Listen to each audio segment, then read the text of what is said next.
유엔 북한인권조사위원회가 북한의 인권 침해 문제들에 대해 지난 2014년 최종 보고서에서 제기했던 권고들이 7년째 이행되지 않는 등 개선 노력이 침체돼 있다고 영국 의회 보고서가 지적했습니다.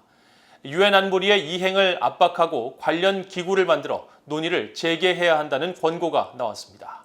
김영권 기자가 취재했습니다. 영국 의회 내 북한 문제에 관한 초당파 의원 모임이 20일 북한 내 인권 침해 실태를 조사한 보고서를 발표했습니다.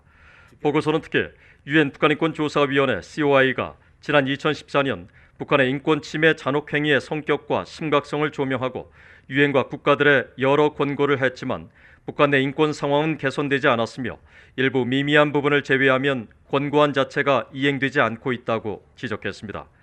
북한 당국의 관리들은 계속 살인과 고문, 비인간적 처벌, 성폭력, 강제낙태, 현대판 노예제도, 종교 박해 등 많은 인권 침해와 반인도적 범죄에 관여해왔다는 겁니다.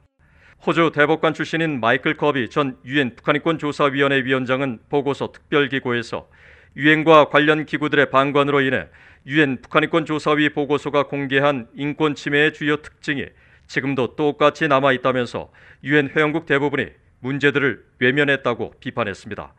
이번 영국 의회 보고서는 특히 북한 내 반인도적 범죄로 고통을 받는 피해자들 가운데 기독교인과 중국계 호녀라, 적대 계층 등 세 집단에 대한 탄압이 유엔 집단 살해죄의 방지와 처벌에 관한 협약 범주에 근접한 수준이라며 우려를 나타냈습니다. 영국 의회 북한 문제에 관한 초당파 의원 모임의 공동 의장인 데이비드 엘튼 상원 의원은 이날 보도자료를 통해 전 세계 수많은 도전과 관심에도 불구하고 국제사회는 궁지에 몰려 고통받는 북한 주민들을 절대로 잊지 말아야 한다면서 영국 의회는 북한 주민들을 대신해서 목소리를 내고 행동할 의무를 결코 잊지 않을 것이라고 강조했습니다.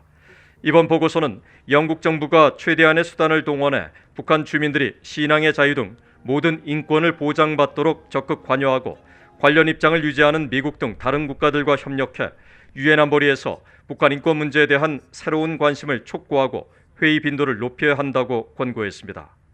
영국 상하원 안에서 계속해서 이제 반복적으로 이제 상기시키고 국회 안에서 이제 청문회도 열고 오고 유럽 내 안에 국가들이 이제 캐나다도 그렇고 영향력을 실어주지 않을까 이렇게 제가 예측하고 있습니다.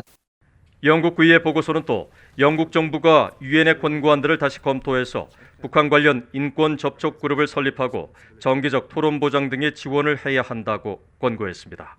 BA 뉴스 김영권입니다.